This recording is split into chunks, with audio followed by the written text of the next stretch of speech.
তো আমরা লাচুংয়ের উদ্দেশ্যে যাচ্ছিলাম, তো এখানে এরম দৃশ্য আমি কখনো দেখিনি লাইভে। দেখতে পাচ্ছেন আপনারা? একটু জুম করছি, মানে এগুলো কিন্তু আগুন লেগেছে, ধোঁয়া। মানে এগুলো কিন্তু কোনো মেঘ বা কিছু না, আগুন লেগে গেছে।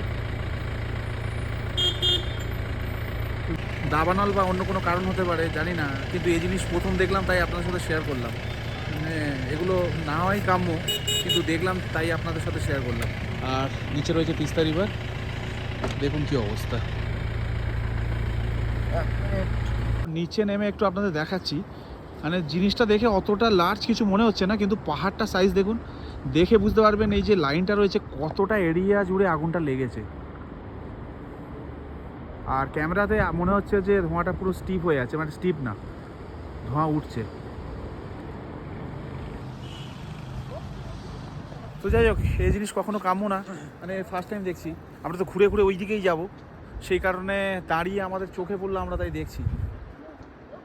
মানে আমার কাছে কোনো ক্লু নেই এই ধরনের আগুন কীভাবে নেভায়। হেলিকপ্টার অবভিয়াসলি বা আদার্স তো কোনো ওয়ে আছে বলে আমি জানি না। এ ধরনের দৃশ্য মানে আমার প্রথম লাইফে।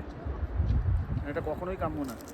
জনবসতি রয়েছে, জঙ্গল রয়েছে, রাস্তা সব কিছুই রয়েছে, আর এত বড় পাহাড় কীভাবে জিনিসটা কন্ট্রোল করবে আমার জানা নেই। দেখুন অবস্থা।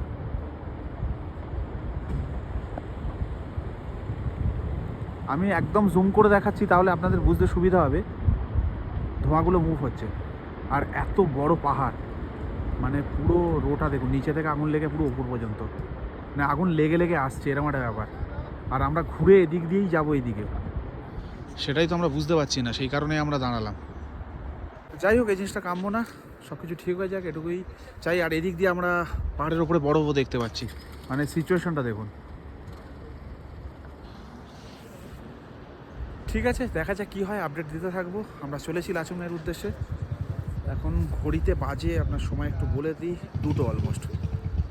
তো যাই হোক, পাহাড়ের পরিস্থিতি কেউ তো বলতে পারে না, জঙ্গল পাহাড়ের পরিস্থিতি কীভাবে কী হয়েছে জানি না। চলো, দেখা হচ্ছে পরের ভিডিওতে।